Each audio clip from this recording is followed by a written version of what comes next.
Just a great All-WNBA second team performance. Epic. That's it. Hey, women's basketball fans, welcome to Gotta Get Up, a podcast for New York Liberty fans brought to you by Black Rosie Media and hosted by Erica L. Ayala. That's right. Sabrina Ionescu, not just with the big shots, but with the big jokes. Erica L. Ayala here with the OG GGU crew. We got Misha Jones and Brian Florentin in the house. Misha, we'll start with you. How you living? Oh man, Erica, my heart is still pounding from the game 3. That finish was nuts. But life is good. Life is good. It's a great time to be a basketball head for sure. Absolutely. And Brian, we know you go where the Liberty goes, so we got you coming live from Minneapolis. Yes, it is. It's beautiful out here. I have completely turned into an unabashed tourist, so I am taking photographs of everything I see. Good food, good energy. I would come back here in the summer. Like I would definitely do like a nice little stint here in Minneapolis if I could swing it next year. All right, we might have to take Gotta Get Up crew on the road if we can. Road trip. That's it. Because Minnie is lit. Twin Cities is nice, hella nice. But we got some business to handle because we got Breanna Stewart willing this New York Liberty team back to life in Game 3. Sabrina Ionescu obviously feeling some kind of way about second team All-WNBA, but no matter, because she hit the dagger shot to get this win. But of course, the question still remains, will this be the year of the Liberty? And you know, I just want to go around the horn real quick. Brian, let's start with you since you were in the arena. Just, one word, or one phrase to describe what it was like to watch Game 3. It's funny. I'll say bad MFR because when Sabrina made the 3, like a friend of mine, Dano, like he was a few seats over to the right. I yelled at him, "That's a bad mother effer right there, man." And he was like, "Yep." Like that's a man to take that shot that's some ballsy stuff right there, man. Let me tell you. Listen. We thought we had a time with Leo, Misha, and then Sabrina said, "Holds my what is her bio something? What's that drink called? Is it called BioShock? What's it called? BioFreeze? No, that's the BioFreeze is no. Don't drink that. Don't drink that." Whatever. She said, "Hold my sports drink." Same question for you. Word or phrase after Game 3? Word or phrase after Game 3? How about not the plan? Because I was skeptical last night after watching that final play, of course. That was not what Sandy put on that clipboard. And I was having a conversation with a friend about it after the fact. They were asking me, why wouldn't they put somebody else guarding Sabrina Ionescu and somebody longer, somebody more agile? And I'm like, baby, nobody thought Sabrina was going to take that shot. So not the plan.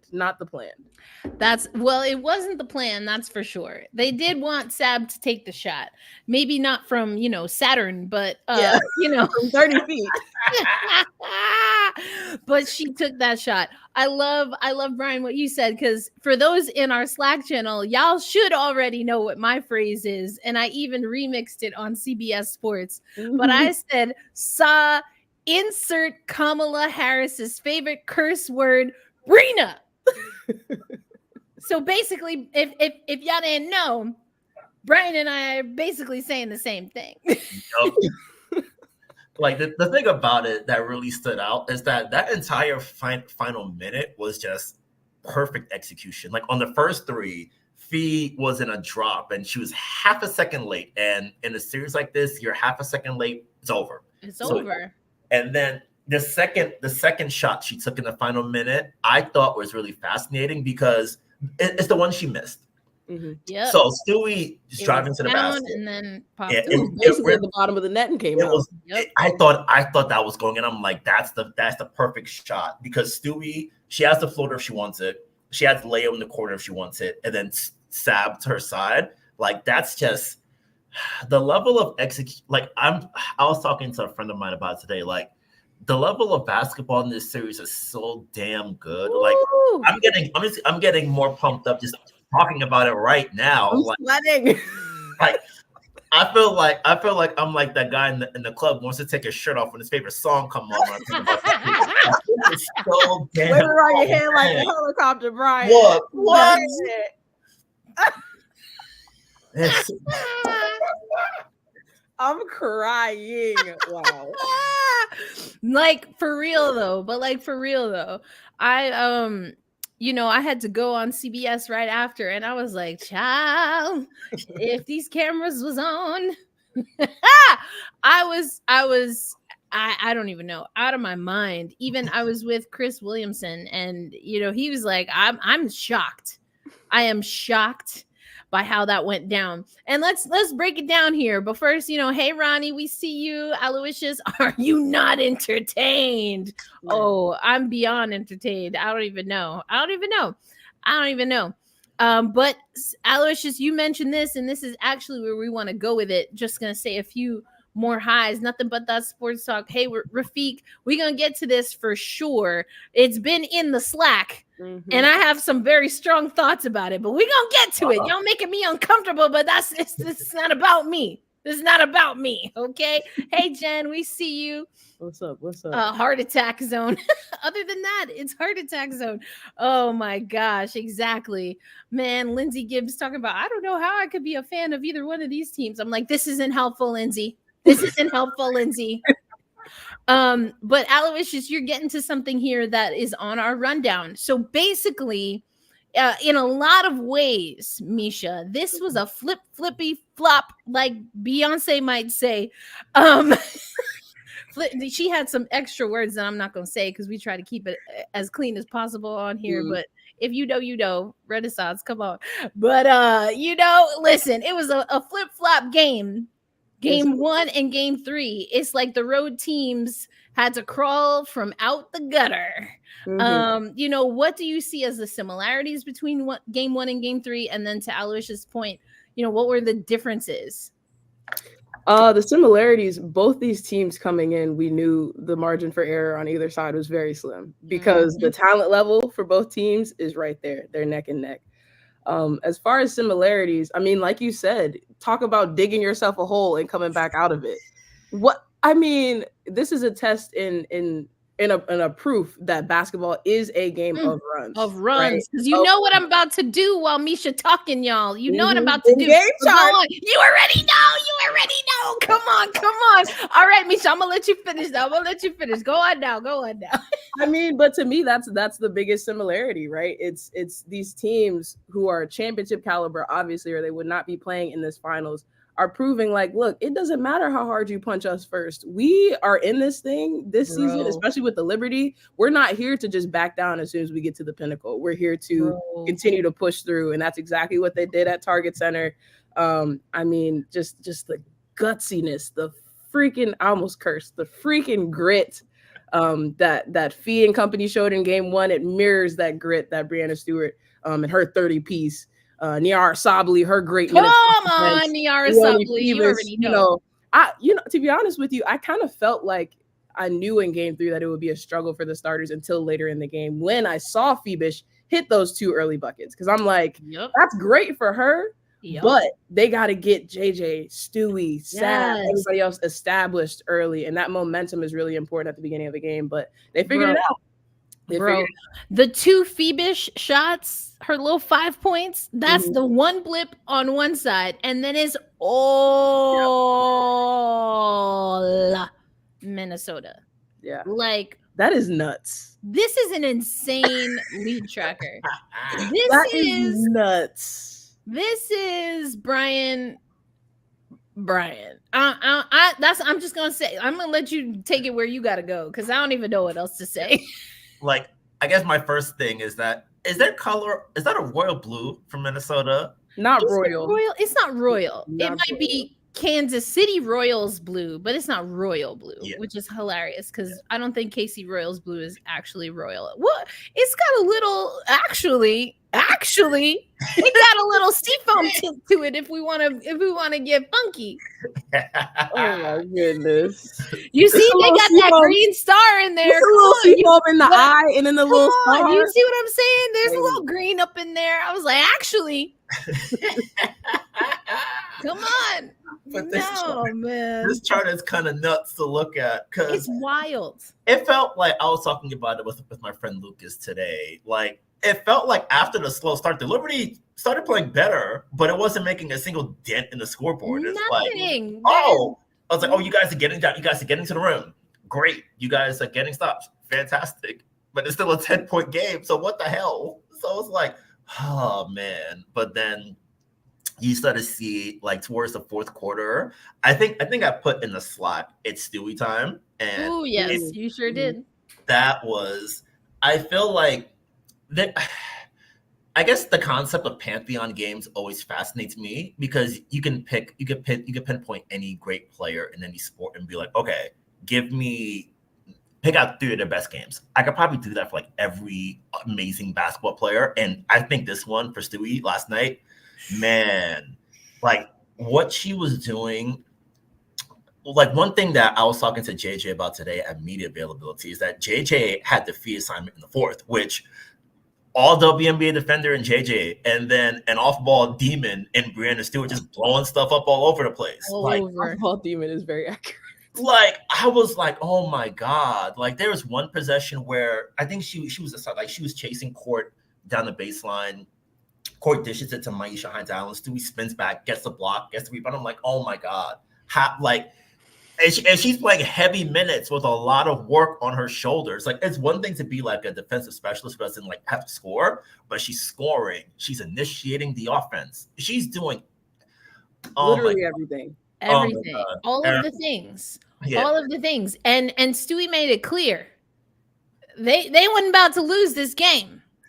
We not losing this game. And that's We what, not doing it. that's what New York missed last season, right? To me, that was the je ne sais quoi. That was the secret sauce. That was the magic that they needed in game 4 that they just did not have. They were all flat from Stewie all the way down the bench. And Stewie last night said, look, We ain't finna do this. not again.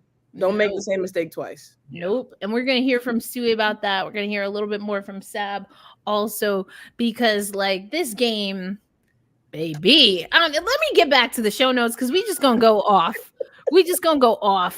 And I don't even know. Minnesota smacked New York in the face early. And what we heard from Stewie, and we'll hear it again, is that they expected this, right? From Minnesota. We expected this. Brian and I talked about it. Mish, you and I have talked about it. I mean, we'll get into where we think this series ends.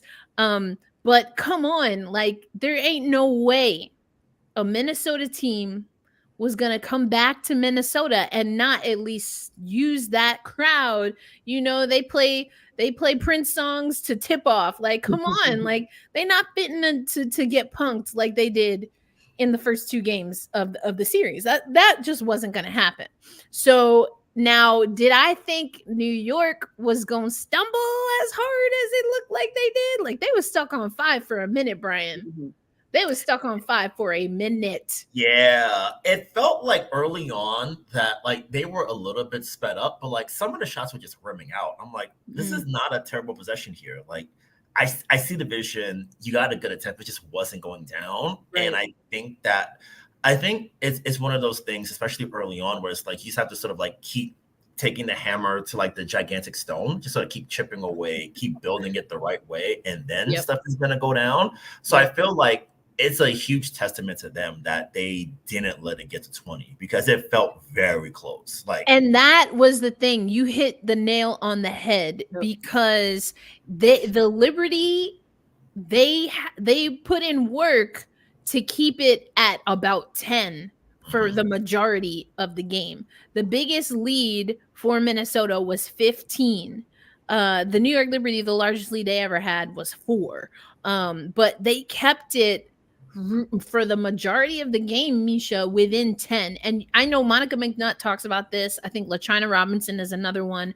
But you know that if you can keep it, I think 10 is on the back end of respectable, but if you can keep it there, you know you got a chance, single digits.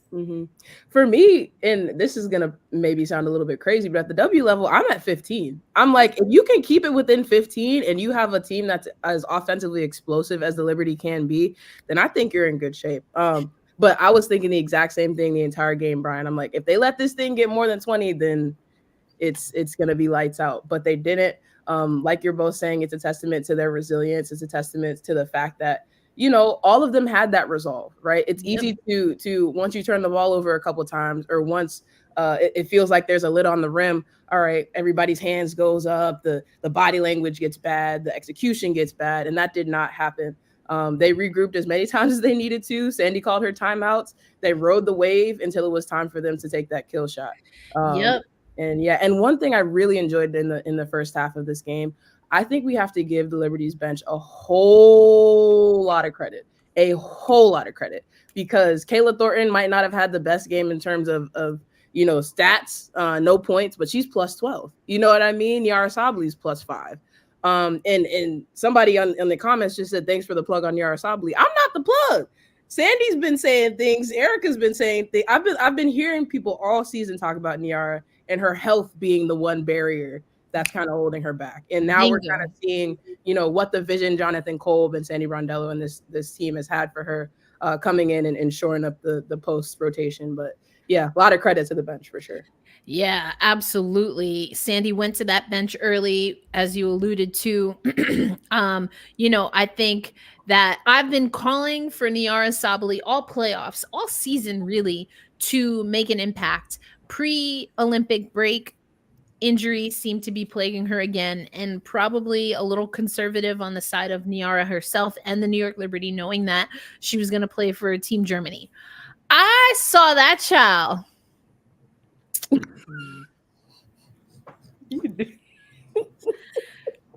I saw that child play that first game for Germany, baby. She said, "What you're not gonna do is call me Satu's little sister no more. I'm gonna need you to put some respect on my name." And was wild to me, Brian, is that she then goes out, unfortunately, with another injury and was in concussion protocol. Do you know, through group play, in just 2 appearances and not even 2 full games, she only one scorer for Germany. And remember, Leo's on that team too. Only one scorer for Germany had more points than Nyara, and that was Satu, putting down 30 pieces and crap like that. Nyara and Satu, oh, child. I was like, where do I sign up? Germany, will y'all take me now? Because listen. I was like, yep. Imagine on the same WNBA team. Listen. Hey, I'm just saying. I'm already trying to keep a lid on my emotions, Misha. Don't take me places I'm not trying to go right now, okay? I do not consent. But I've been saying it. I've been saying it on CBS. I've been saying it on Gotta Get Up. It was just a matter of time. And, someone said something about, Nyara, I forget what the language was. And I was like, no, baby, she been ready. Yeah. She got more runway in game 3. And Sandy talked about that post-game, Brian. She talked about what, not just with Nyara, but very specific. And you know what? We were going to talk about this later, but since we're here now, let me get to what Sandy had to say about Nyara. Because I got the clips. I got the receipts ready for y'all. All right. I think I got it in the right spot. Just bear with me. This is live. So hold on. Auntie going to get it ready here. We're 7 minutes in a row. Okay, here we go. She played so hard. She was winded by the end of those 7 minutes. We played her 7 minutes in a row, but she was so effective. Just the ability, like they'll being so aggressive. In what Nyara brings us, is she's always on her front foot, getting downhill. She's always going to run the floor and 100, just 100 miles an hour, which is what we needed. So it's been great to see her growth, and Yeah, it was never in doubt there. But, obviously I went to Sluty early too. And I thought that changed the pace of the game. We struggled a little bit. I thought, not often do I sit both of these at the same time, very rarely. But I felt like we needed to at that moment. And I think they gave us really good energy that, we got it back to 10 after that first quarter. And I think that was the thing. We just got to keep grinding. And I think as the game went on, we got back into, playing Liberty basketball. Okay, we got hold it on. back to Did y'all see this? Hold on. after Wait that for first it. quarter, and I think that was the thing. We just got to keep grinding, They're so cute. They're so adorable. Oh, they're so cute. They were like high fives behind Sandy's back, behind Mama's back. But see, this is what we're talking about. The depth. We talked so much about this last year, y'all, and how we weren't sure. Sandy talked to us, Brian, at exit interviews that she wanted to be better in that role as the head coach, pushing the right buttons, pressing the right buttons, going to the right people. She talked about how she doesn't want to sit Sab and Stewie at the same time. And the fact that she can do that, and the fact that she did do that in game 3, it feels like this for the past year, we've been talking a lot about minutes distribution, managing the bench, preserving your big players till it's that absolute time. And throughout the season, we've seen Sandy really go to the bench more and more. Like Leo didn't play at the beginning, but she worked her into the rotation. She's never been out of it. Like Kennedy had her minutes early, and then Nyara had her minutes early, and now KT has been huge throughout the year. Like we've seen the team be able to turn to different people throughout the year. So in a situation like last night when Stewie has 2 early fouls, because I was checking when Nyara came in this morning, she came in when they were down 14. And your best player's out with 2 fouls, like things are going sideways. It's crowd is on tilt. Like that's usually a chance for the opponent to take it from like 14, 21. The fact that they were able to keep it right there, just sort of hang around, then gradually you have that extra bit of boost in reserve to get you to the finish line. And then you're able to turn to your other players throughout the game. Like it's such a valuable thing to have a bench that you trust and have a bench that when you bring them in, they're not gonna have things go completely haywire. Like it's been a process for the Liberty over the past 2 years in making sure that the second unit is able to be stronger and stronger and stronger. And I think last night, the box score numbers aren't going to pop out, but the actual impact from what they were doing and the fact that they were able to keep them within range long enough for the Stars to take it to that next level, I think is a huge testament to everyone on that bench and their professionalism, their determination, their focus, and just their ability to sort of like play well within this setting. Yeah, for sure. I mean, yeah, because folks were like, folks ain't talking about Nyara Sabally enough. I was like, excuse me, pardonnez-moi.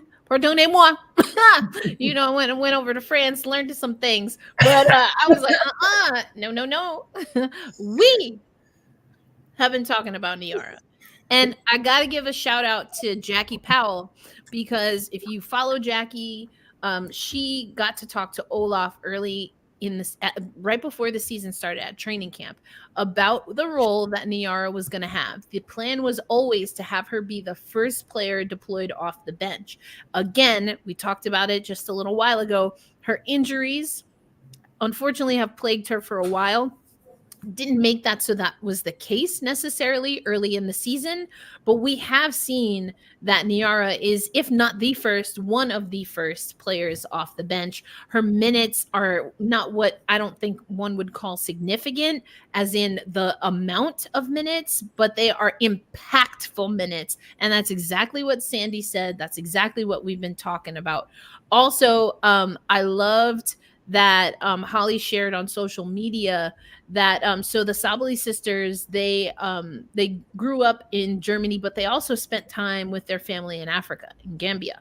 And so they had some of their relatives, including Satu has been where the New York Liberty are, that's where Satu's at. I love that. Like, she's gonna hold it down for her sis, you know, and like Sab too, because that's her old teammate. But like, she is the #1 Nyara fan, and I'm here for it.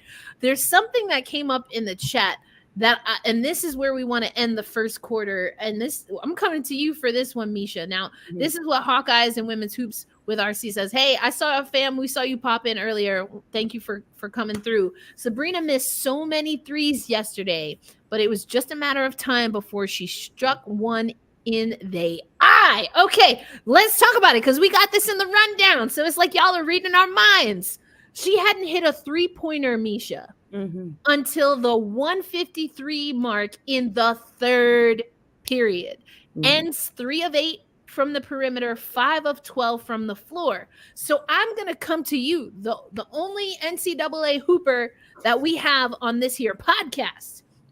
Your thoughts on efficiency versus shooters gonna shoot when it comes to Sabrina Ionescu in the WNBA finals this year. This is not a regular season game. If anybody was unsure about that, just to let you know, this is the finals, right? And last season, one of the big qualms that folks had was it didn't feel like one person was being aggressive in game 4. It felt like everybody was just kind of out there waiting for somebody else to do the big thing, right? Sabrina Ionescu and Stewie, but we're talking about Sab right now. Sabrina Ionescu took that personally. She took that personally. When she's 0 for 5 coming into the third quarter, that's fine. Because A, she's proven this entire season that she's one of, if not the best three-point shooter in the WNBA, right? When you have that player on your team and she gets the ball and she has an open look, or a look that she she can make as a coach, as teammates, and she doesn't take it, that means it's in your head, right? And in the finals, you can't have that. It doesn't matter what the efficiency looks like. You have to shoot the ball, A, because your teammates are expecting you to shoot the ball. The only way you can make shots is when the ball has pop, it's getting to you on a reversal or whatever is happening. That's a good shot. As long as you're taking good shots, you're not hurting anybody, right? There's still JJ down there in the paint, one of the biggest things on the floor, can go get that rebound. Stewie down there in the paint, Phoebish, there are people who can clean it up if you don't make the shot. But in the finals, you can't hold back.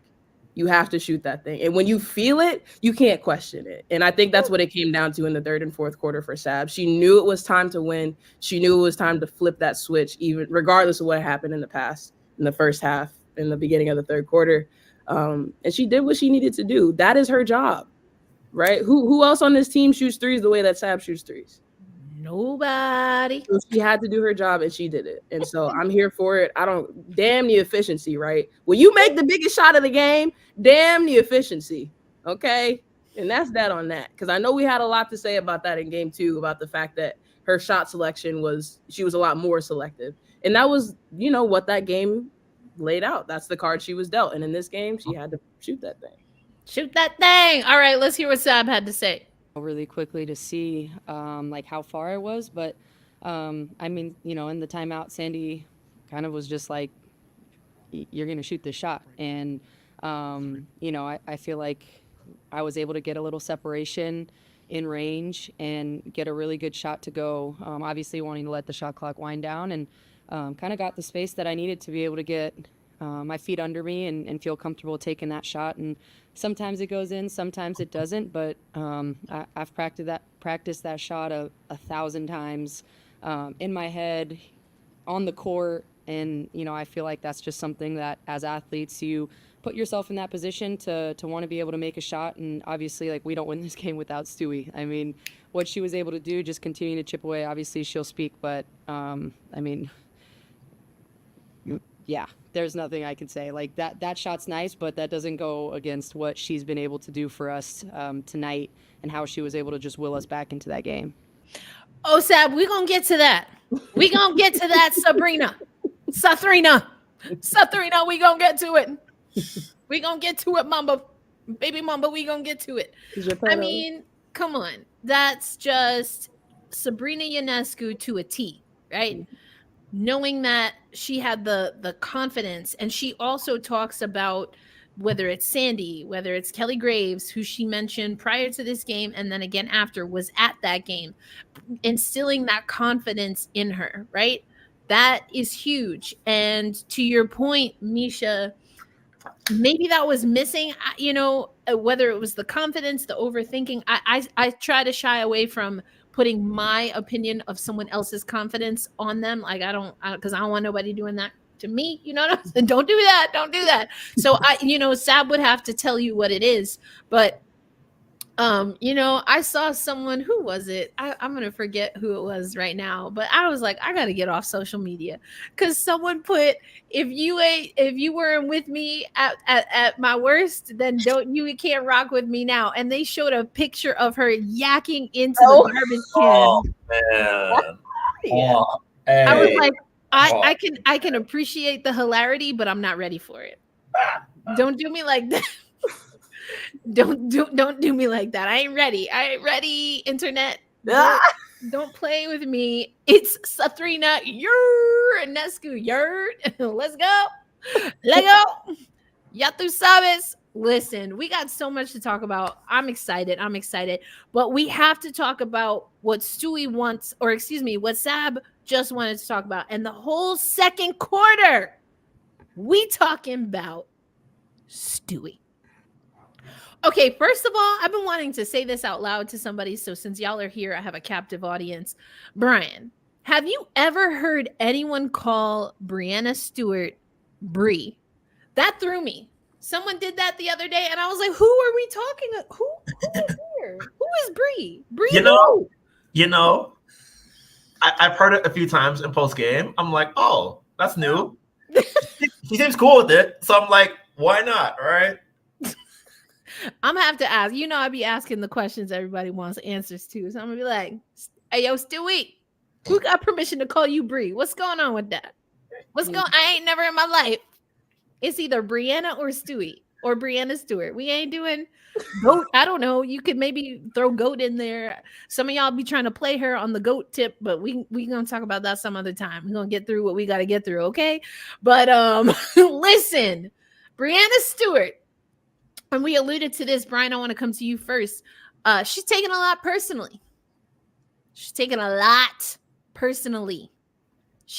let some of it air. She aired her grievances during that Aces series. Then, unfortunately, there was a situation that had to be reported to the police. It was reported to the WNBA involving her wife and some hateful language, death threats. And last year, we talked on this podcast. I said it at exit interviews. I was trying to get a sense of what was going on in Stewie's head, because you felt that there was just a disconnect between what she wanted to execute on the court and what maybe was in her head. And she, at that time, couldn't even process it. She was like, honestly, I don't even know. Yeah. Like, that was her answer, Brian. And so to see her with the bounce back, with the clap back, with the receipts, like, I mean, what has it been like to watch Stewie the last few weeks? Yeah, it feels like all the heavy lifting and all the sort of managing of minutes that Sandy has done. Throwing up, coach. I'm weak. Y'all are just. I love it. I love it. From yakking to jacking. Okay. Hey, bars. Okay, bars. Come on. All right, Brian. We gonna let you. I'm sorry. I had to put that one up. Right?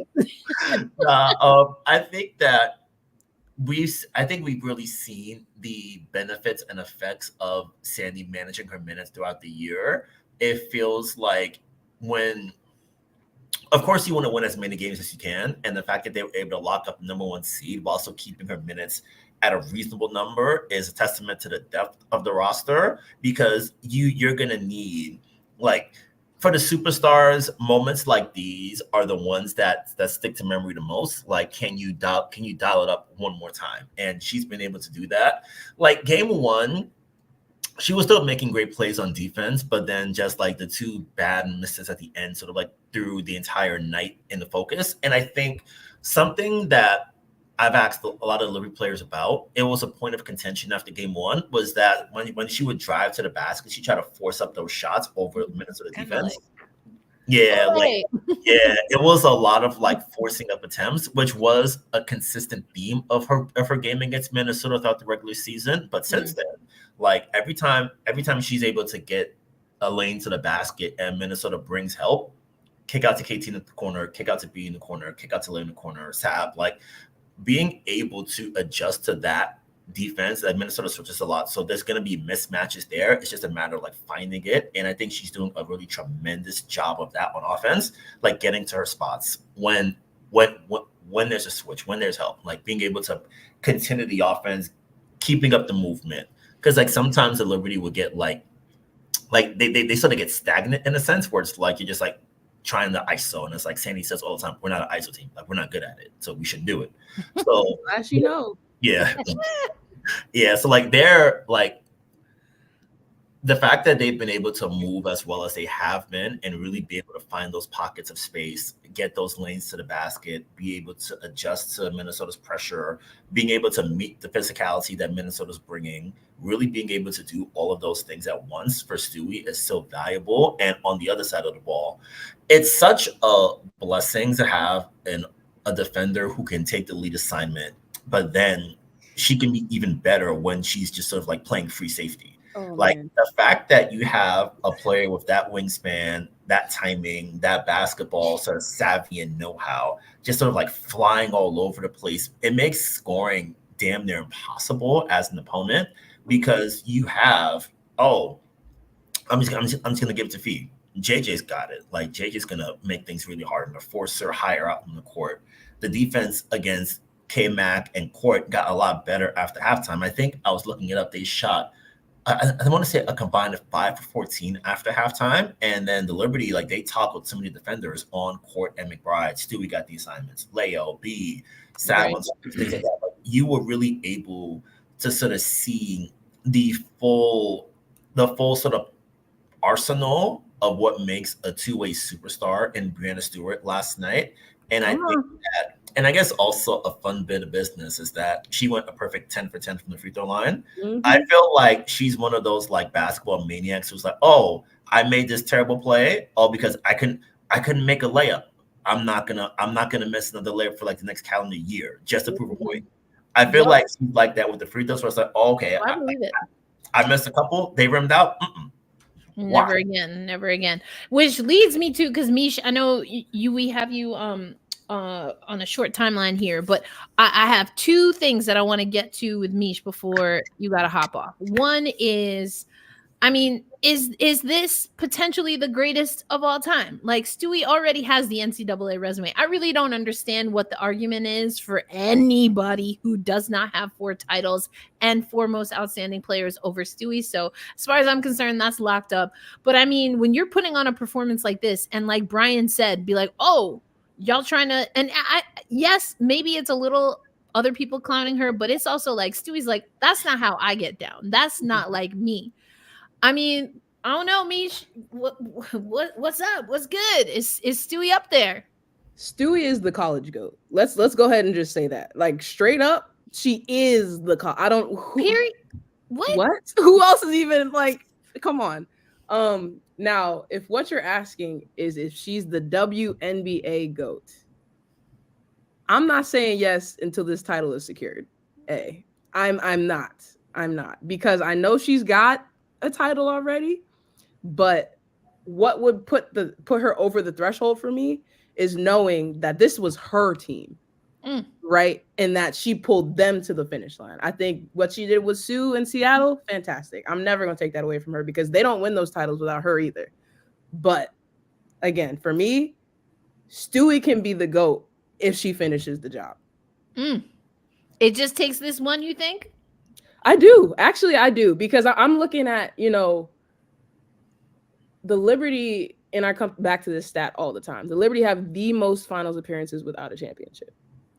People some people don't believe in superstition. Some people don't put a lot of stock into what happened the season before or in the franchise's history. To me, that's a lot of added pressure for somebody like Stewie because let's look at her background. She's from Syracuse, New York, right? She's a New York girl. She went to UConn, Northeastern girl, right? She's embedded in that part of the country. And I actually think, for athletes, and I don't want to put words in Stewie's mouth, but a lot of the time that's a big source of pride and it's a big source of pressure. Right. And we've seen that she can handle the pressure in her college career, but if she can handle the pressure right here in this moment, overcome the 2 misses that could have won them a game in this finals, get her redemption. I mean, that to me solidifies her as the GOAT. Y'all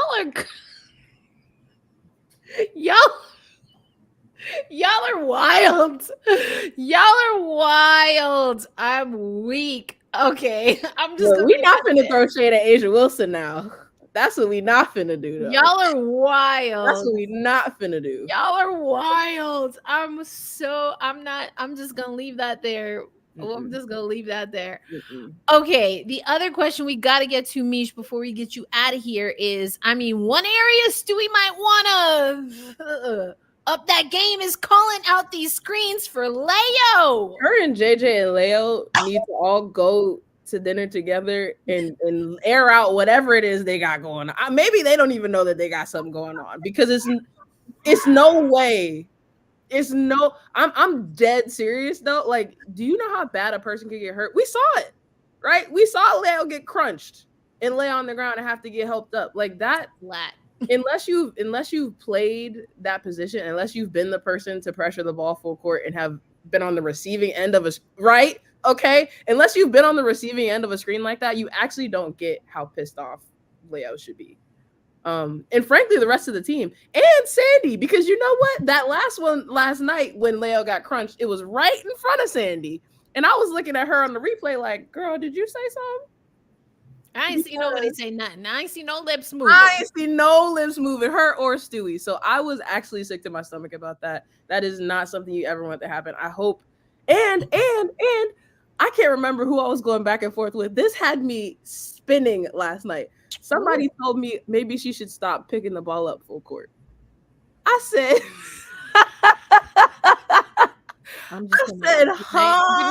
Good night.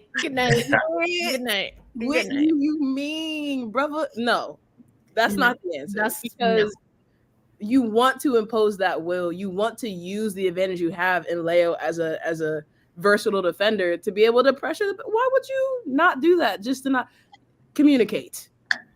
Gotta get more of it.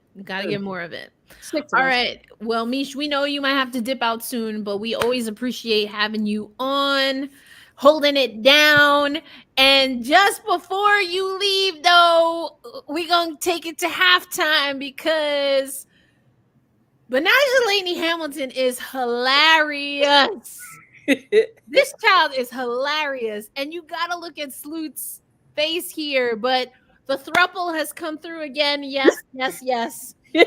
On Good Game, Sarah Spain and Misha Jones were trying to decide what did Benijah Laney-Hamilton mean when she said that shot finally kicked in. We got your answer. Listen to this. B, I have one for you. You were able to speak to Holly Rowe in game in the last game, and I think you said something effective to, the shot kicked in. Well, Benijah, you have a career playoff high points in this game so far. How have you been able to fight through all you're dealing with physically to be at your best today? Man, that shot finally kicked in. I was curious, did you mean your jump shot or were you referring to a different type of shot? Both. Thanks, B. She is hilarious. It's the edit for me. It's the Well, because she was just sitting there like both. and then Sloot just sitting there like, I know that's right. I know that's right, B. I know that's right. Oh man, that was good stuff.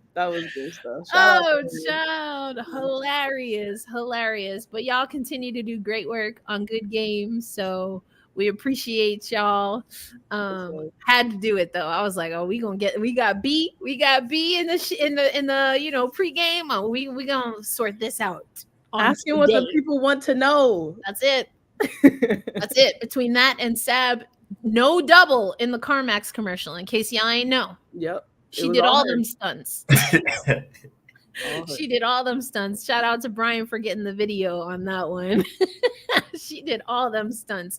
But all right, Mish, like I said, you can hang around as long as you want. We always love having you. But we're going to do halftime now. Usually we do shoot around, but we're going to do halftime because we wanted to get right into it. And the first thing we talked about already, Benijah Laney-Hamilton being hilarious. WNBA first and second team announced, and baby, I mean, we already played the clip of Sab. She obviously, got the last laugh after that shot. But how y'all feeling about first team and second team? Let's go over it with the people. First team, so we have, of course, A'ja Wilson, Napheesa Collier, Stewie, Caitlin Clark, and Alyssa Thomas. Now, a lot of people have been saying, we a la the fourth place voter, 2 votes for Stewie for second team. Mish, how you feeling about that? That's nuts. I don't know who's responsible for that, and I'm not here to shade those people, but I don't understand. I think, this was Stewie's get back here. You know what I mean? And for all intents and purposes, her normal is first team. You know what I'm saying? Like there's just no, I don't see who you bring up from the second team to replace her. Whether from this second team or from the people who didn't get selected. So I don't know. I don't get that. Get that. That was crazy to me. Brian, what you think? I thought it was kind of, because I feel like I spent all year wrestling with all W first and second team. Like I feel like the only 3 automatics were Wilson, Fee, and Stewie. Yeah. So like everybody else, you could like make a case either way for first and second team. So I was kind of surprised that some voters had her in second place. It didn't ultimately make a big dent in everything, but I was like, that's interesting. I love to hear your thought process behind who the replacement for her on the first team was. So I feel like I'm always more conversation in the sense where it's like, okay, walk me through what you're thinking because I have thoughts about it. I'd love to hear yours as well too. So that was more of like a curiosity for me. The second team, Well, let's go. I'm going to list the second team. So the second team is Ka Copper, Nneka Ogwumike, Arike Ogunbowale, and then 2 players from the New York Liberty, Jonquel Jones and Sabrina Ionescu. Sab did get the most first team votes out of all of the players on second team. Sab had 15, Nneka had 11. But Brian, talk about second team for us. Yeah, I was kind of surprised a player like Kelsey Mitchell didn't get in there because I thought like after her run post-Olympic break, I figured that was going to be enough to sort of propel her into that conversation. So I was a little bit surprised she didn't make it. And I think if I had, I think I said I would have had her over Arike on my second team when we talked about it maybe like a month or 2 ago. Yeah. So like I was like, okay. Like, because I always wonder how to reward a good player on a really bad team. Because it's like, oh, the numbers are cool, but the team isn't anything. Like the team is like chaotic in ways that is very chaotic to the point where your starting power forward is putting out a notes message saying, I'm out the door the day after the season ends. So it's like, I don't know. It's a lot of funny business down there in Texas these days. So like, that's not just in sports, but anyway. Yes, real. Yep.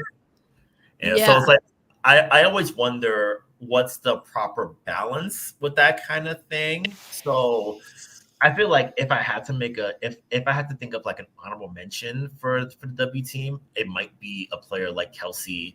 I'd have to think a little bit more. K-Mac might have been it because I remember there were around the end of the season, there were a lot of articles discussing like some voters shared their preferences, and I think some had K-Mac in the first team, which was like, okay, like tell me more about your thought process. Like I can sort of see the vision of where you're going with it, and also especially for like a great team, you always want to like, it's almost like all-star voting where, oh, you're near the top of the league. You should have more than one. You should have more than one player listed here just to sort of acknowledge the excellence that you guys are doing. So I always wonder about that. And this popped in my brain, and I'm going to circle back to the MVP conversation for a brief moment. Oh. So the fact, yeah. So the fact that I can't control my face. I'm so sorry. So the fact that Asia was completely unanimous, I think, is the biggest. The fact that she was the only Aces representative here, and the fact that she had to do all that heavy lifting, and there's no other Vegas player on the All-W team, because last year they had 4. This season is her. I feel like, context and circumstances aside, that her season and the work she had to do and the fact that they completely ran out of gas at the end, I think is the biggest indictment of Aces management I can like. Ooh. But beyond being sued again, this is the biggest indictment I can make of that management team, because how is it that you have you have crazy segue. You have the generational player. Like, this is, you build, like, you're going to build, like, name a building after her on the Las Vegas Strip, for God's sake. Do that. Either that or build her a statue. Like, another one. I would say. Build another one. Yeah. Make her a statue outside of T-Mobile or Tom Smack, whatever. They got multiple arenas because you know what? We're not gonna do that. We're gonna move it on. We're gonna move it along. I'm not going down that rabbit hole right now. Yeah, like, hey, like the fact that she had to do all that, and the fact that her team, like the entire, we're not a super team, we're like super people. Like the whole bit is, it shouldn't take one player to carry all that work. And injuries, maybe things like that happen. But look, man, I need y'all in 2025 to like pick it up a little bit. Like, everyone that's not her in that organization, y'all got to be a little bit better. Y'all got to come in healthy. Y'all got to like build out a good roster behind her. Yeah, there's so much that Vegas needs to do to get back to the finals again, because it feels like you should never have a situation with the roster and the talent and the top line talent that they have, that you only have one All-WNBA representative and you have one player having to carry the offense, carry the defense, make sure the organization is so respectable and quality in that regard. It shouldn't just be one person doing it. There should be more. There should be a lot more coming from the rest of the team. And I think with health, maybe with better vibes, certainly, like, but this entire year should be enough to sort of like cause reflection for Vegas management as far as like how they're going to build a roster, how they're going to have success in the draft. Like, I could spend like an hour just talking about everything I think they've been doing wrong for the past couple of years. So it's like, yo, you only got, like, you have the one. She's here. You need to get back to what you're doing and really get a healthy roster, a quality roster, like good things up and down the line. Like, there's so much for you to do, and you need to have multiple All-WNBA representatives next year. Like, that's okay. I heard you, and I disagree with that last part. I don't think you have to. First of all, you don't have to do that. Mm-hmm. I think that there is too much emphasis, especially, and I don't know that it's it. The Aces do their part in this, but I think that the Aces get a lot of attention in this super team conversation, having multiple Olympians. But here's the thing. It really bothers me when, as a whole women's basketball community, we make assumptions and we have these expectations that a back-to-back champion must mean that the whole starting 5 is the best in the league. Mm-hmm. That's not real. Where they do that at, except for UConn when Stewie won 4 back-to-back and was most outstanding player. But where else they do that at? Yeah. The beauty of the Aces was the way that everybody's skill sets complemented each other, right? KP, she's getting better, and Becky's staying on her behind about it. But the defense, defense was not the best. Who is she balanced out with at the guard spot? Jackie Young, right? And then Jackie's offense took it to another level. KP started to become more of, I wouldn't call her quite a facilitator just yet, but you know, she's starting to figure that out a little bit more.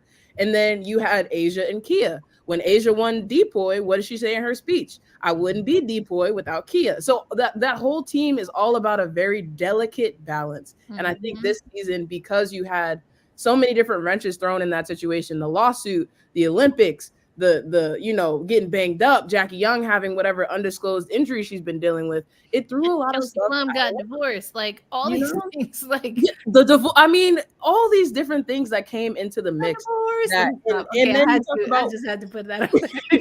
You also talk about what Becky Hammond. Y'all are a mess. But yeah, you also talk about what Becky Hammond said after they lost to the Liberty, right? It's everybody was in commercials too, and we had all this other stuff going on. And I don't necessarily think that's the main reason why they struggled this year, but I think, you know, you add that to the pot with everything else, and it makes sense why things didn't quite look this year the way they did. And what else do we know? That everybody else got better. Yo, everybody prepared to beat the Aces. Everybody prepared to beat the Aces. Now, Becky be saying a lot of things. Yeah. Becky be saying a lot of things. She be coming out of all kinds of sides of her mouth. But she wasn't lying about that. Right. Everybody had a plan. To beat the Aces. Yeah. Yes, my divorce. Come on, that's iconic. Divorce. You're so crazy for that. I cannot believe. Mike Lawson. What's his name? Mike Lawson? Yes, wait, something like that. Yeah, something really Michael Lawson. Yep. My divorce. Oh my gosh. Hilarious. Okay. So yeah, what else we got to talk about in halftime? Oh yeah, AP Women College Basketball preseason poll. South Kakalaki at the top once again. No Iowa, no Stanford. Interesante. UCLA dropped, I think, a little bit. Notre Dame, I think, came in at about 5. I think it's going to be interesting. A lot of people focus on the post Caitlin Clark era. I could tell you who's not worried. It's also kind of her job, but Jan Jensen, 25 seasons at Iowa, first as head coach this 25th year. And Iowa sold out season tickets once again. We have a lot of programs selling out their season tickets. So I'm excited for what is to come. Juju, Hannah, and all them. It's about to be wild. And this next crop, in another 3 or so seasons, I don't know, because this rookie class, we got to admit, this rookie class was on some. They was on something. Yeah. And this is like gonna be the standard, right? This is not gonna be the exception. If the talent that we're expecting, Paige, can UConn stay healthy? I think it's gonna be interesting. Stanford was shocking. I mean, when you got no Tara, Kiki goes to another former Pac-12 team. Hey, bees like that. USC, where did they come in? 3 at 3. Okay.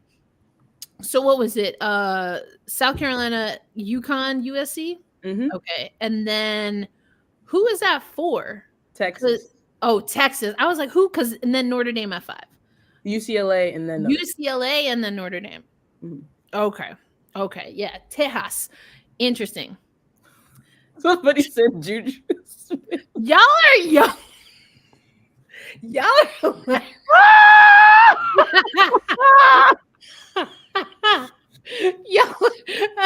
And on that note, what? You want to go on that? NFL up in smoke. 2897.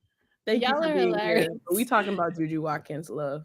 Oh dear. Hilarious. Oh my goodness. All right, let's get to this third quarter because there's a lot to talk about, including what's going to be the bounce back for both teams, to be honest.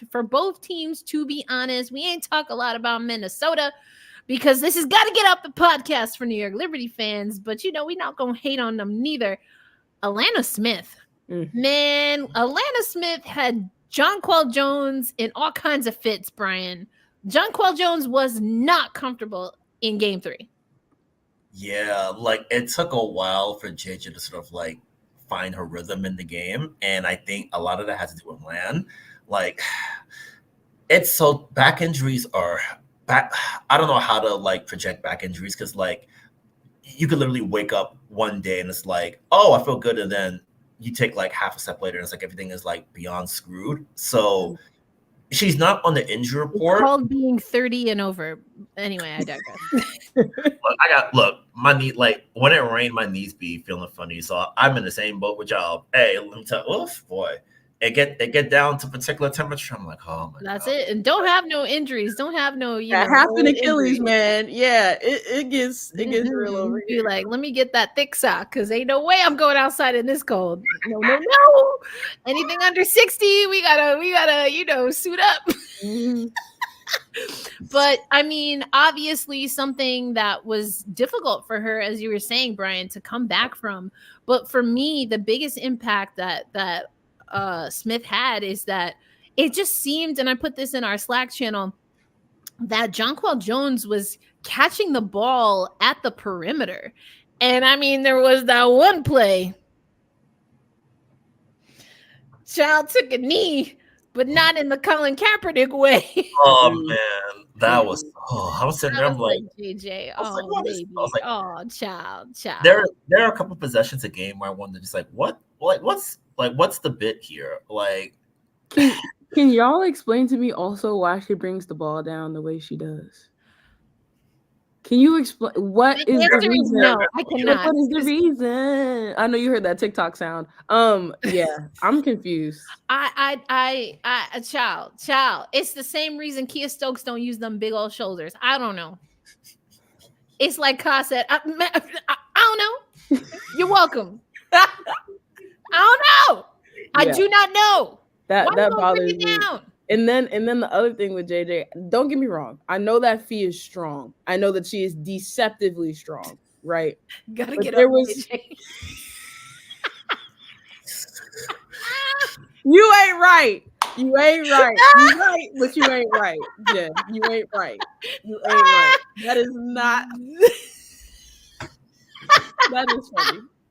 That is good stuff. Hilarious. I mean, It's not. no lies told. No lies told. But yeah, like you were talking about that play, but the other play that sticks out of my brain, JJ had Fee one-on-one in the mid post on the left side of the basket. Left side of the basket. And she's backing Fee down. She's trying to back Fee down. She doing all this like she does. And Fee just and I'm like, this is not what is happening. Because I know JJ is stronger than that. And so I just have a couple question marks around her. I think she came alive when she needed to come alive in the fourth quarter. Correct. But I think if they're gonna win, matter of fact, let me backtrack. I don't know if they win game 3 if Alana Smith doesn't go down. You ain't never lie. Straight like that. I don't know if they win that game if Alana Smith goes down. And I know that in game 4, if she's okay to go and she feels good, JJ gonna have to pick it up, big dog. Yeah, I'm telling you, the way Smith was playing her, I like JJ getting touches in the paint, though. She don't need to be beyond that. She ain't take. I mean, we're gonna talk about her shot, but she needs to get them touches in the paint. So stick taps, as they say in hockey, to Alana Smith because she had that. Mish, we know you got to go for real. So we're gonna do it this way. I'm gonna let you pick. You gonna go with Minnesota or you gonna go with New York for our remix prediction style? I'm gonna go. Let me go with Minnesota because I know y'all got New York on lock. All right, then here we go. Misha Jones, Minnesota, gonna take game 4 and force a game 5 if they beat the New York Liberty on the board, specifically defensive rebounding the basketball. They cannot let that be their Achilles heel, because if I'm not mistaken, that's been their Achilles heel, if you could pick one, because they've been strong all year, most of this year. Possessions are going to matter in this one. It's going to come down to the wire. I don't think we're going to see a game where one team gets up and are up like that game chart we looked at earlier in this podcast. I don't think we're going to get that. I think this one is going to be haymakers back and forth. Whoever can get the most quality possessions is going to win this basketball game. Whoever gets the quality possessions and executes on them. So I think Minnesota's got to beat the Liberty on the board, specifically the defensive boards, by at least, we're going to say at least 6. That feels like a good number. All right. Feels like a good number. 6. They got to create separation there. At least 6. Well, Misha, I'm not going to ask you if you think we get in a game 5, but we going to leave it there. And if I hope we do. We do. Let me say that. I hope we do. Listen. Yeah. There's a few of us for very selfish reasons, but all right. Well, Misha Jones, thank you so much for joining us. Have a good night, and we'll catch you on the other side of this crazy WNBA finals.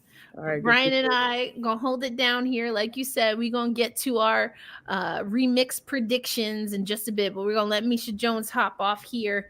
And the rest of y'all, we're gonna get into the fourth quarter soon. So I know I have some questions. Rafiq, if you're still there, I saw your question. I know I alluded to it earlier. We're gonna get to it in the fourth quarter.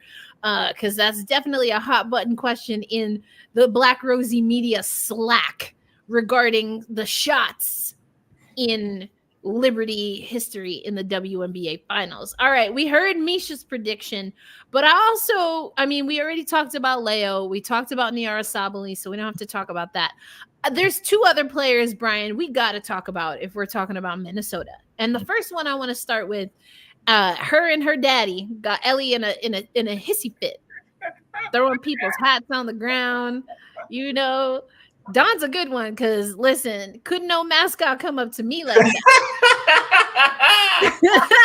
Couldn't no mascot come up to me like that. I'll be like, I don't know you. We ain't familiar like that. Ellie, you can put your show on with somebody else because it couldn't be me.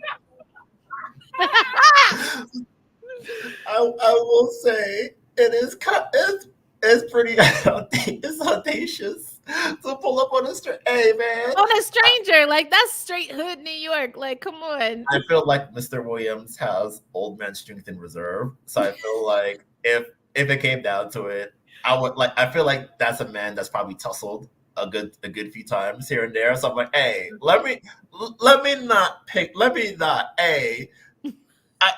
You go up with a situation where it's like, hey, I'm kidding, and then he just grabbed me by the collar. It's like, hey, wait a minute, I don't want that. Grab Ellie by the trunk. Hey, honk.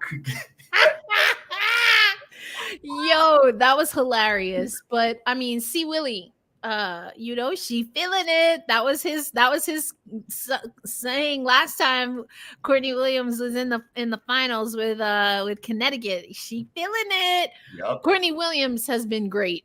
Didn't hit the dagger shot like we've seen earlier in the series, but was still very solid for this team. And it was something else that was mentioned on Good Game.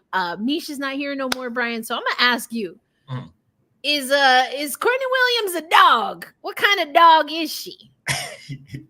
Well, I will say, like, the way she plays is so fun to watch. Like, just as like general basketball thing for me, I love players who operate in the mid range. Like, just pull up for 17 every time. I'm like, this is what I like. Like, you are speaking my basketball love language. When you get in the mid range, do your work. It's so much fun, and I think that for Court, she's able to get separation in a way that is huge for Minnesota because the Liberty, they present such a difficult problem for teams because, like, they're quick and they're really long. So getting space and getting enough separation is so valuable, and you have to really do everything at such a high level just to sort of like break free from them. So the fact that she's been able to really sort of get to her spots throughout the series has been hugely valuable for Cheryl Reeve and her club. So I think for her, she's gonna have to try to figure out how to sort of like get that success back, because after halftime, I want to say she went. I know her and K-Mac went combined for 5-14. So I want to say she went 2 for 8. I have to double check, but she didn't shoot well after halftime. No. And I think especially in the game where possessions are so tight, you've got to get every shot possible. And I think think what also hurts is that we saw this in the last series with Vegas, but like Sandy will just put Stewie on a guard and be like, "You got it," and then she gonna get it. So having what might be the best one of the best defenders in the league sort of chasing you around all over the place, it's so tough to sort of figure out and manage. It's like, how am I going to get that separation? And then how am I going to be able to sort of like get it to the other side? But then she's so quick off the ball to get to the next rotation. It's like, oh, I loop by you, and then I make the dish to Nyara, and then long arm, as long as this ceiling is there to erase that shot. So it's going to be a lot of sort of figuring out how to sort of like manage her and sort of like how to reduce Stewie's impact, similar to how New York had to sort of figure out how to get Stewie going without having to go through Fee every possession. Like it's such a tough it's such a tough math battle, and it's like okay, I make this move, I make this kind of move. Like I would like I love talking to like Sandy all the time, and like just being around Cheryl has been fun. I want to just like get them in like Cheryl is so much fun. Get them in a room with like their favorite drink and be like, hey, just walk me through basketball strategy. Talk to me about life. Yeah. Like they would be hilarious. They have so many stories to tell. I want to get back to Courtney Williams because you got to speak to Leo. And Leo set the record straight about crap talking between her and Willie. Yes. Leo's like, I think Court is old school where like a new player's like, what? You ain't like that. What, you gonna do that again? And then Leo's like, I don't talk, which I feel like if Leo gets to talking, she would I feel like Leo trash talking gets her an all-star nomination, because I would vote for trash talking Leo as an all-star. Because Leo is so cool. Leo is so cool, and like she's so direct when she's asked questions about basketball stuff. I could just imagine Leo being like, "That's not your shot. You need to move in. Why are you shooting threes? What are you doing here?" Like she's Leo, like very German. She's just gonna say something and like say it so direct and matter of factly that it hurts your feelings even more than if she cursed you out. It's very much like the Tim Duncan bit where he won't raise his voice, but then if he make a mistake, he'd be like, "Almost. That was a nice try. Good attempt." And I'm like, and then you get madder because it's like, why don't you just yell at me instead, or just say I stink instead of giving me words of encouragement when I stink at something? Just say I'm whack. I'd rather that than be like, oh, if you did this, if you just did it that way. I'm like, just yell at me instead. It's more fun. Yeah, that's hilarious. Okay, another player. This is pretty obvious, but Napheesa Collier. Napheesa. Yo, Cheryl Reed was tired of y'all mispronouncing child's name. When that happened, I put my head down. I was like, oh no. Listen. Oh man. And then as she was walking away, she's like, well, if you ain't gonna say it, I will say it. I was like, oh my it's God. Napheesa Collier. I mean, beast mode, has been in beast mode. And this child, like, I don't know. It just, nothing phases her. It's like a Stewie, cut of the same cloth. We've talked about that before. But, I put in our notes, like, who's in C. Willie's pack? If she's a dog, who else is going to be a dog on this team? We've seen K-Mac. She had a lot to say about Marina Mabry. I ain't seen none of that for this New York Liberty squad. So, like, who else is out here barking and biting if not for, we got, she's a bulldog. She's a chihuahua. I don't know what's like a really silent but big, like graceful and dangerous dog, but that's what Fee is. If Fee a dog, she one of them. I don't know, not like a German Shepherd, but one of those, like, is probably also German, but like them big horse dogs, that they put in dog shows. That they just look real graceful and pretty, but they also are good at what they do. Like that's Fee. All this dog talk is reminding me of something happened to me about a week ago when I was coming home from a work assignment. So like I was watching. Jen got me. That's exactly the one. That's the one right there. That's the one. Thank you, Jen. So all this dog talk is reminding me of a situation last week when I was walking from Far Rockaway to the train to go back home. So I'm walking and I'm looking down my phone, and then I'm like, oh, I think the dog might have been yelling at me because I was just walking and looking down at my phone and not looking straight ahead. So I feel like I learned a valuable lesson there. Just eyes on the road, not on your phone. But there's a valuable lesson for me in that regard. Great Dane, that's a good shot. Great Dane. Maybe it was a Great Dane. Irish Wolfhounds, they're the ones that they have like almost beards. Are those the ones? I don't really know all my dog breeds, but just the big, tall, lanky, long, graceful ones. One of them. She one of them. Find a big dog. That's Mama Fee. Mama Fee, man. Mama Fee. And she will snip at you too.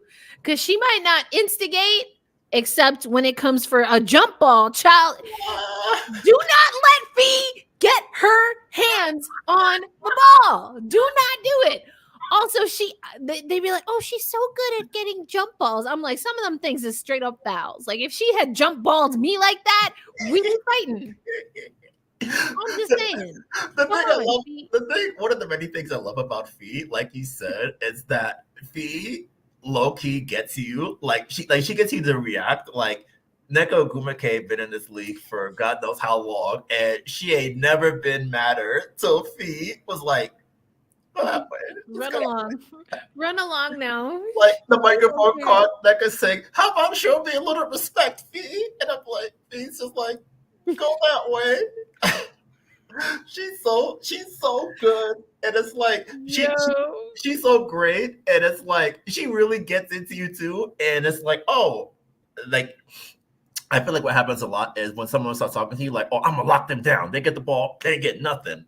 Fee gets you in the post, she hits you with them fadeaways and them moves, and it's like, okay.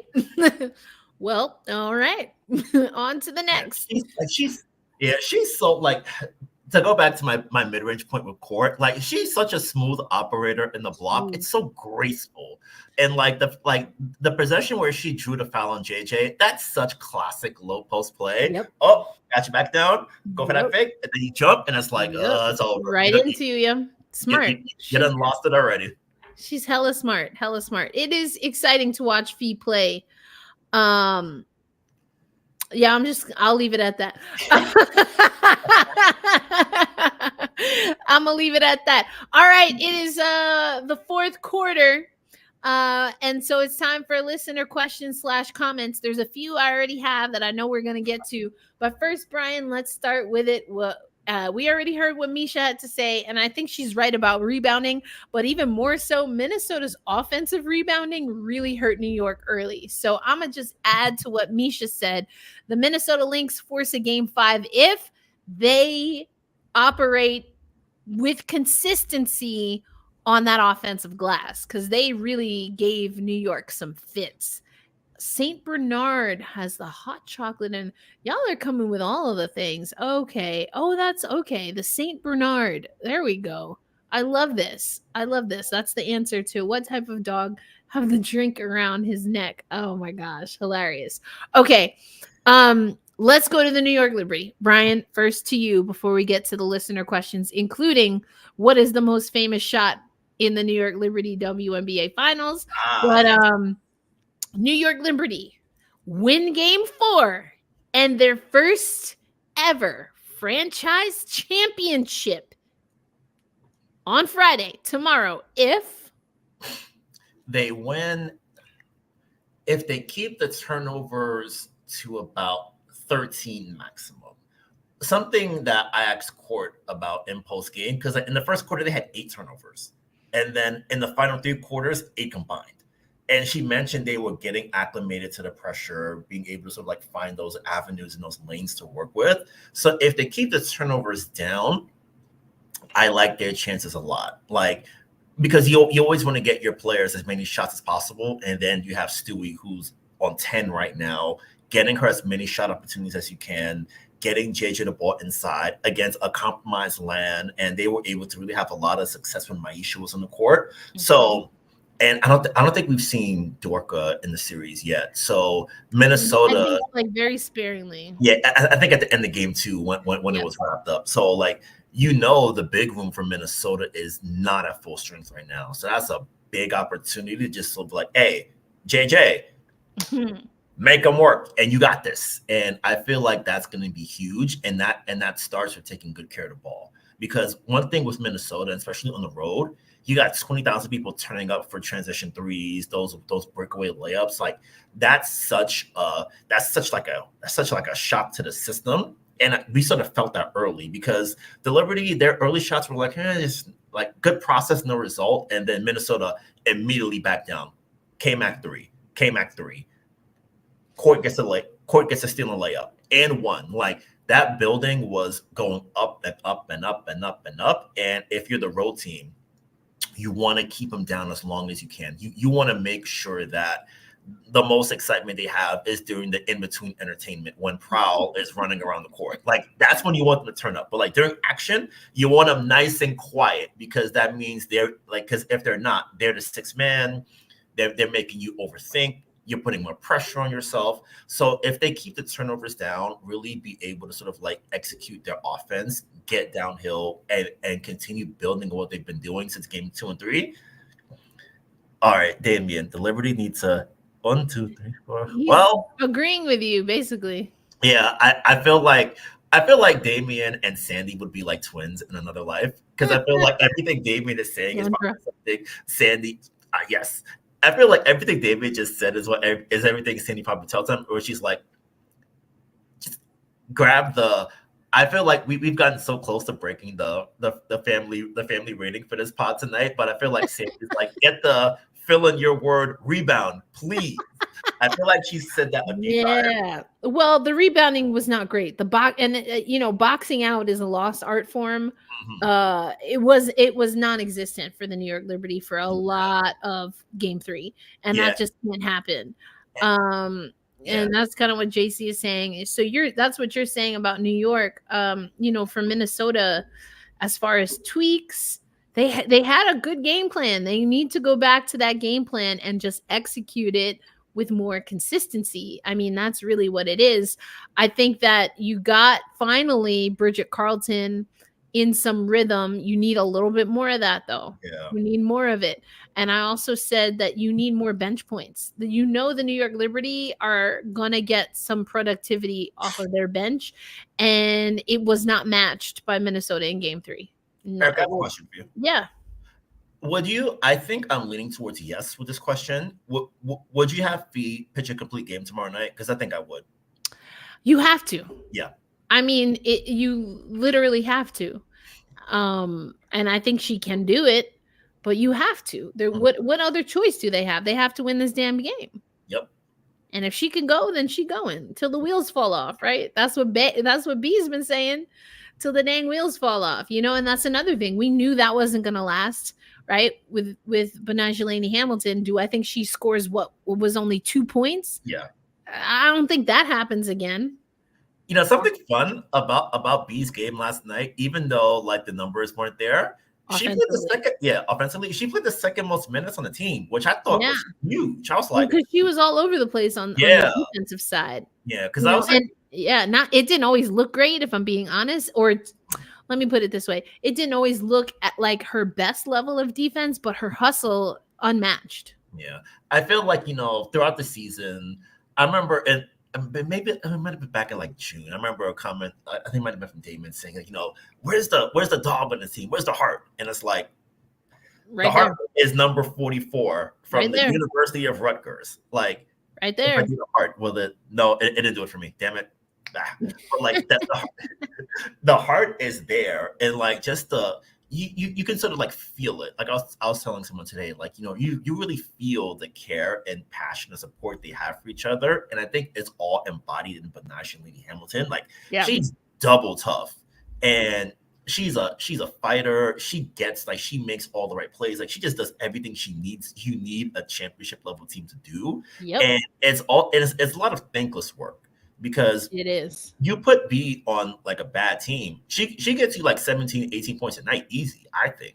Yeah. And the fact that she's been, she's turned her game if down. that team knows what they're doing, because she did play for Indiana and Atlanta. Hey, yeah. So there's that. But yeah. Yeah. But yeah, I think B, I'm very curious to see what we get from B tomorrow. I do want to get to some of our listener questions before we get out of here. Yep. Rafiq Lewison put this in a while ago. This has been a hot topic in our Slack channel. Or this question's a little bit different, but it leads to what we've been talking about in our Slack channel. Is Sabrina Ionescu game winner the greatest moment in New York sports history? My answer is, as of right now, no. I don't think so. The greatest moment in New York sports history. Mike Piazza hitting the first home run in New York City after 9/11 for the New York Mets to come back and win a game. That's up there. That's up there. Okay. What else? Obviously teaspoon shot. We're gonna get into that one. I think you could say I'm sure there's some Yankee things up in there. I'm not going to name them because I don't get down with that team like that. But sure. What about the Giants in the Super Bowl? Yes. Exactly. The helmet catch. Come on. Like, and I don't even like half of these sports. But those are iconic New York sports moments. Like, come on, Brian. We got to call a spade a spade. Yeah, I will say for Sabrina's shot last night, to sort of like jump a little bit ahead, it might be the biggest shot in New York basketball since 1999. I think conservatively, yeah, because 99 was the 4-point play with the Knicks, and then Spoon like 2 months later.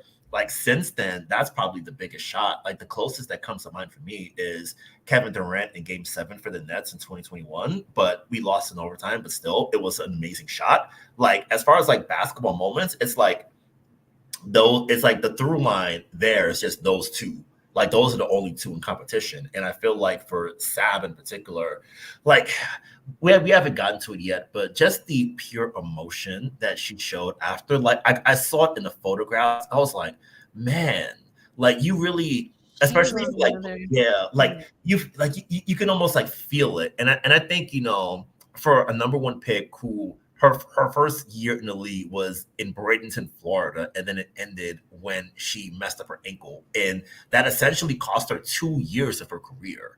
And then it's like just a fight to get here, being able to get the All-Star in 22, taking that step in 23, but then having it end the way it did this year, taking that next step, being someone Cheryl knows ball, and then when USA was like on the throes of getting knocked out. Who did she put to facilitate? Come on. Who was feeding Copper? Who is feeding that Copper? Yep. But Sabrina Ionescu. Mm-hmm. And then to see her build on that, she had that dip in the middle of the season, and then she fought back. Like game one, she was bad. And like even last night, for much of the game, I was like, Sab, like relax, calm down. And then it's like, okay, I'm not at it, right? I'm not at my best right now, but trust me, I'm gonna figure it out. And then what does she do? Boom, big 3. That's what I'm saying. But y'all already know. I mean, I had her as most improved. People want to say, oh, well, someone that's expected, someone that's a number one pick, how can they be most improved? Excuse me. Isn't the whole reason that Asia Wilson was a unanimous MVP because she got even better? What are we talking about? Like people with these goalposts that stay moving, but I'm not get into that because I'm gonna get a little bit upset. But listen, I also had Sab first team. Okay. In my official ballot, she was first team. But let me tell this to Jupe because I've been saying it in Slack. I'm not ready to compare what Sab did last night to the shot by Teaspoon. First of all, one was a Hail Mary. The other was like a regular Tuesday. I do this. Don't worry about that. Well, I guess it was Wednesday, but Tuesday just sounds like a more blah day than Wednesday, so that's why I said Tuesday. Anyway, the point is, they already not the same. One shot put a team up 2-1. Another shot kept them from elimination. Now, it was a much shorter series. We got to keep that in mind, okay? We know that. Okay. Confetti raining down from the Houston skies. That's it. The confetti was ready but they ain't consult with Teaspoon before they did all that. That's on them. I'm just not ready to compare this. And then the truth finally came out because we had one of our Slack members say, you know what? Maybe it's just that I'm a little superstitious. And I was like, you get me. I'm not trying to compare Sab's shot to Teaspoon's shot because you know what Teaspoon doesn't have is championship. Mhm. And you know what? Sab shot amazing. And it can't be the best shot in New York Liberty history if this team is fitting to go win a championship. That's how I feel about it. Unless they stomp. They like triple time Ellie stomp them. That's not going to be the best shot in Liberty history. I'm just putting it out there. Yep. They like the great thing about them today is that Wait, time out from unquick to first team. Listen, I had to put unquick on the shelf real quick because I don't know if she's been working hard, man. Let me tell you. I don't know if Sab listened to the podcast. I might have to ask her that because, baby, I had to put unquick away real quick. She moving her feet. That's it. She be moving them feet. I was like, all right, Sab, I take it back. I ain't mean it. I mean, I did at the time, but it's a moot point now. It's like, I see you. It's a moot point because that unquick shook Kayla McBride. Shook her right off. Also, like one media thing that happened, like someone asked Kayla, I think, what was her perspective on the shot? And she's like, I guarded for 40 minutes. Yep, she sure did. I put that in Slack too. I was like, listen, I was like, listen, she better than me because I would have cursed somebody out. Be like, why are you asking me about that, dog? No, right? I don't want to talk about that. Not the Ellie. Yes, JC, Ellie stomp. Unless they Ellie stomp Minnesota, I'm telling you right now, that can't be the biggest shot in New York Liberty history. I'm claiming it now. It can't be. And if it is, then we talking about some wait till next year. I'm just trying to tell y'all now.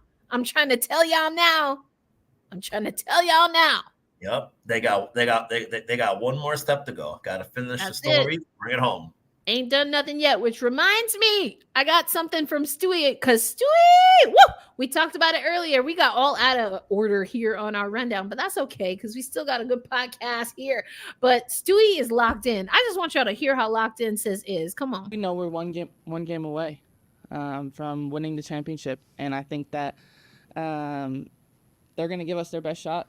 They're going to give everything they've got, and you know what? So are we. The turnaround is quick, but we're going to continue to be ready. There's a lot of things that we didn't do right tonight and have a kind of quick memory. I think that we're happy we got this win, but the job's not done. Yeah, no, I was really, really happy with Nyara. Okay, that's the Nyara clip again. The job is not done. Also, the job is not done. Yeah. To speak to Stewie's focus, like Sandy was talking about it today, like as soon as that shot went in, everyone's like, the bench is turning up. Like Jonathan Kolb is up there jumping, like him and Brian, the PR guy, just like turning up behind the team, and everyone's turning up. Sab is doing this, and Stewie's like, no. We got one more second to go. Her and Sandy like, no. We're not done yet. Nope. Get back in it. We're almost done, and then when it's over, we can turn it up. Okay. We gonna treat Ellie. Ellie's gonna pull up in the opposing block for her colors, and there's somebody to come see her. Listen, Ellie, I would be surprised. Has Ellie done a step routine yet? I don't think so. That would be fire, though. I'm telling y'all, it ain't done yet. So if you don't want to believe me, believe Stewie. She is locked in. And Brian, however it ends on Friday, and if we have to on Sunday, the reality of this is, because I know there was another question about a dynasty. People are already asking about a New York Liberty dynasty. Hold that talk, brother. Come on. You know why? Because we got not one but two, at least two. At least this is the freaking floor. at least 2 expansion drafts coming. They trying to, they can't let New York have some good things. It's very much like when you graduate from the school and then they just add all the cool stuff after you leave. Oh, now you guys want to expand teams. That's when right. we have built a perfect roster. Oh, yep. That's a nice roster you have, New York. Let me get some of the players on this side. Nuclear bomb. And it's gonna be 3 times they do it, maybe 4 by 2028. Like crazy. It's crazy. All right, here's a question from JC. Does Stewie still have whiplash from Storm versus Aces game 4 last 16 seconds? I would say no, because I think for Breanna Stewart, I think for as hard as people were on her, she's a million times harder on herself. Agreed. I feel like, she's someone that's replayed that moment and that series front to back. Like we won't even have to ask her, like, hey, Stewie, what do you remember about last year? I can tell you everything I did, from down to what I wore in the morning on my way to the gym. So I think for her, it's a process of sort of like figuring out what you didn't do right, and then coming back, working on your game, getting yourself back in the space where you feel best, and having that. And I think to sort of like tie back to the Laney point earlier, just having the support of your team behind you, I feel like that's been the sort of like undercurrent of the Liberty season. Like I felt they all supported each other last year, but it feels more pronounced, if that makes sense. Yeah. And it's like I think she even said, yo, I didn't lean on my teammates as much as I probably should have last year. This year, she's doing it more. So it feels like she took what she learned from the mistakes of last year, if you want to call them that. And then she's been able to sort of take that foundation and build on it and build on it and build on it. They built a new cafeteria after you suffered through 4 years of crappy food. Like, ain't that the truth? Ain't that the truth? I mean, we done seen the Westchester days. Oh, all right. I graduate and oh, look, a new chef is starting in 2 weeks. What a world. What a world. Damien, we know you're nervous, baby. We know you're nervous. The entire Liberty team must be locked in from start to finish collectively tomorrow. Of course they do. Of course they do. Both teams. That's what it's going to be. This is an elimination game. It's an elimination game. Now, people like to say, oh, it's an elimination game for Minnesota, obviously, right? But it's an elimination game for both, because the only way Minnesota gets eliminated is if New York beats them. Yep. And I think also, like, we talked about it after game 3 versus Vegas in the last round. You don't want to go back to a game 5 because weird stuff happens in elimination games. Like, we're going to take all games. Like, weird stuff always happens. So I want to avoid any, oh, look at this. This player shoots 10% from 3, and then yet they're 5 for 5 tonight. Well, like, you want to avoid any chances of disaster as much as you can. And I think for the Liberty, like, today, like, they were all locked in. Like, they were all happy and celebratory about last night, but they're like, okay, that's done. We got more work to do. We got to be better. And just as I circle back to your rebounding point earlier, I asked JJ about it because the rebounding was even worse to start the game. And she was like, I didn't like how we rebounded at all. Even though we won the battle by 1, it was still, I didn't like it. I think we can be better. So I think they see what they did wrong and what they can clean up and how they can adjust to the adjustment that's coming. So I think for them, like, Damien's energy, I think, is right in the sense of, like, they're all like, we haven't finished the story yet. We have more. We have more to do, and we can be better. And I want to read this quote. They had some quotes that they collected, but you mentioned JJ. She says, we have the opportunity to close it out. And I think in game 3, Minnesota, came out with a little bit more desperation than us. They played a little bit more desperate. They played a little bit more hungry. And we can't allow that to happen going into this game where we can close the series out and win a championship. We have to be locked in on a different level and come with a certain level of assertiveness and aggressive nature. I think that's the main thing right now that we're focused on. Mm-hmm. Like, that's the energy right there. And I think for Jonquel, like, she's gotten so close to the top of the mountain so many times. So she's going to be dialed in. Like, you have a chance to like wrap it up and end what's been, I think I saw the stat that this is the most attended, like per game attendance in finals history, which is amazing. Like all the growth, everything about the league's momentum forward has led to this moment, and you can put a stamp on this season by coming out on top. So I feel like that's even more incentive to be like, okay, these are the most fans we've had watching the league in some time. More are coming, more are staying with us, more are enjoying what we're doing. Let's show why we're the best team in the league. Let's show why we were number one from beginning to end. Let's show why our play is something that teams want to imitate and mimic and try to get like us. Like you want to end it in such a convincing, dominant fashion to really show that, okay, we're on top. We deserve to be here. We've done everything right leading up to this moment.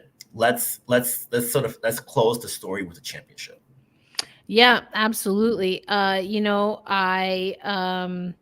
see someone asking a final score prediction. I don't have an exact prediction. I don't like making predictions that I wouldn't like go 10 tones down on.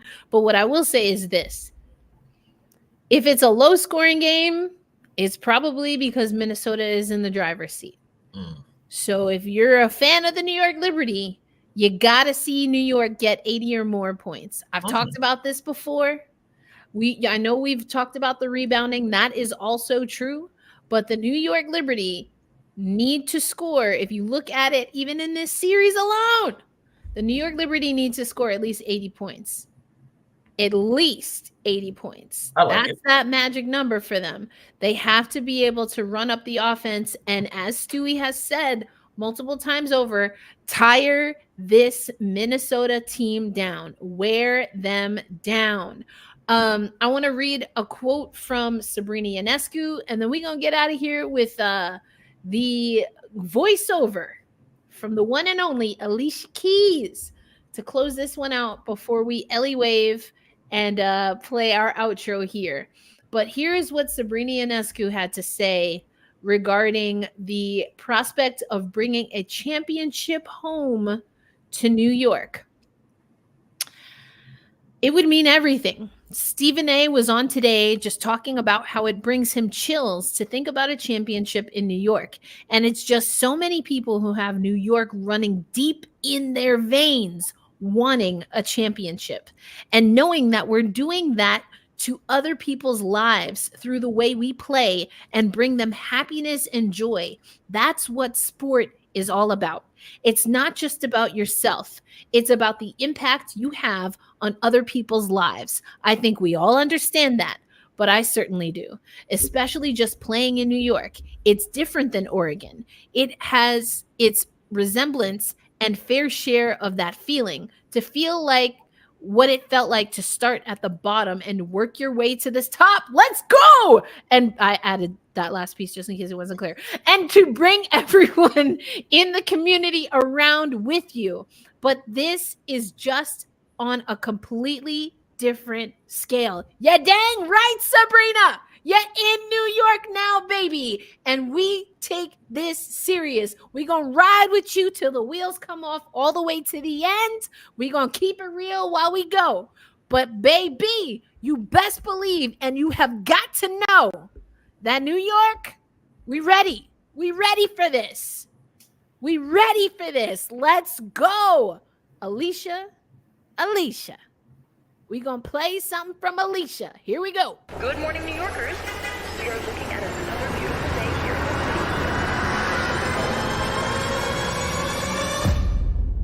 New York ain't for everybody. They say if you can make it here, you can make it anywhere. Because this place is not for the faint-hearted. This place is for the risk takers, record breakers, dreamers, and doers. And we don't stop until we reach the top. New York ain't for everybody. What's up? Yeah, what's up? That championship's coming to Brooklyn! Because most can't handle the pressure. And if they can't handle the pace, then we in their face. 24/7, we work to be better, to be our best. Become the great test. New York ain't for everybody. Us? Rude? Nah, just determined and strong. We're too aggressive, too loud, too ambitious. But we're built for this city. Because in New York, we move with purpose. Here, we write our own her story. Make no mistake, there's nothing that will stand in our way.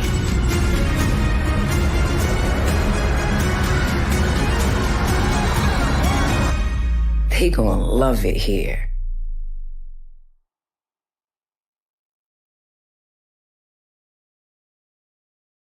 Go, people, let's go. But you also know what's got to go is them whites. We ain't seeing those for the rest of the finals. They haven't worn them all playoffs. They have not. And the homie Miles said they will not tomorrow. They gonna be in seafoam. We ain't seeing them things. You know, Erica, I feel so bad because the white uniforms are so swaggy, but they lose are, but all the listen. time. Listen, don't mess with it. Don't mess with it. That's true. It's easy enough. You got other things to wear. Don't worry about it, sweetheart. Don't worry about it, sweetheart. Let it look pretty on the shelf.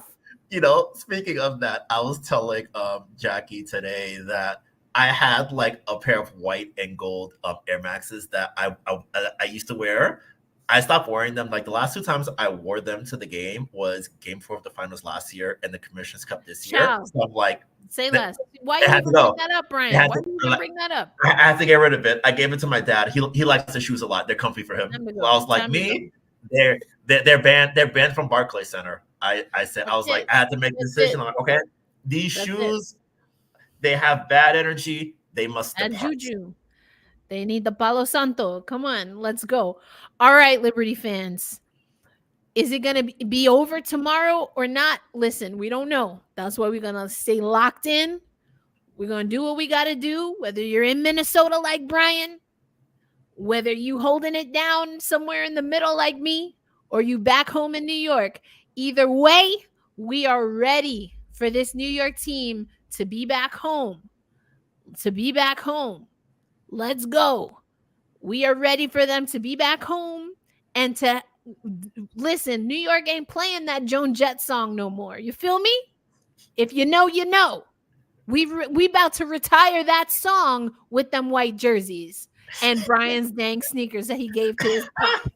That's what we about to do. Okay. Now listen, I'm gonna tell you, I'm gonna keep it funky. I'm not getting worked up whether it's game 4 or game 5 because I already told y'all I think we go in 5. I'm not getting worked up about it. All I know is at the end of the season, we gonna handle business. That's what it's gonna be. That's what it's gonna be. So I don't want to hear no doom and gloom, blase, blase, blah, baka baka ba. No, we ride with this team all the way. If that ends tomorrow or if it ends Sunday, period, we about to be out here. Okay? We about to be out here. What am I eating or drinking during the game? Nothing. I'll be too nervous. Yes. Not a dang thing. Yeah, I feel like whenever I'm in like a high pressure moment, I feel like I can't eat because like my nerves are gonna make me not enjoy the meal. So it's like I take a bite, my stomach is in knots. This is not fun. In knots. If anything, I might chew on some Twizzlers just to like as a nervous tick. But nah, this is gonna be crazy. And I gotta work my bartending gig tomorrow. I'm gonna be a mess. I'm gonna be like, listen, I need like 2-3 hours off. So I don't know what y'all got to do, but make it work because I'm going to be over here. Like, I also drink a lot of water because, like, I feel like when the game gets more intense, I feel like I'll be like, man, look at that. I'll be getting all sweaty and shit. I'm like, hey, let me hydrate. Hydrate. That's it. Keep them pores open and clean. All right, y'all. Either way, we'll be back with you. We know that we're going to have some things to talk about. I don't know what it's gonna be, but we'll come back Saturday at the latest for y'all, and we either gonna be celebrating or getting ready for Sunday. But either way, we will be here at Black Rosie Media because this is Gotta Get Up, a podcast for you, New York Liberty fans. All right, Brian Florentin in Minneapolis, holding it down. Make sure you follow him, BusyXB, on social media. We outside. Let's go. All right, to the Sun Chips and Sam's Club water. Let's go. Let's go. We outside. Yeah, we about to be outside, inside, in lane, from the perimeter. We doing it all. But for Brian Florentin and Misha Jones, who was on with us earlier, I am Erica L. Ayala, your founder of Black Rosie Media. You have been listening to Gotta Get Up, a podcast for New York Liberty fans. Listen, let's go. Let's stay locked in. Don't get too high. Don't get too low. Just like we want that Liberty squad to play tomorrow. And either way, like I said, we got their back. I love how in the comments, y'all already know what time it is, Brian. It's time to wave.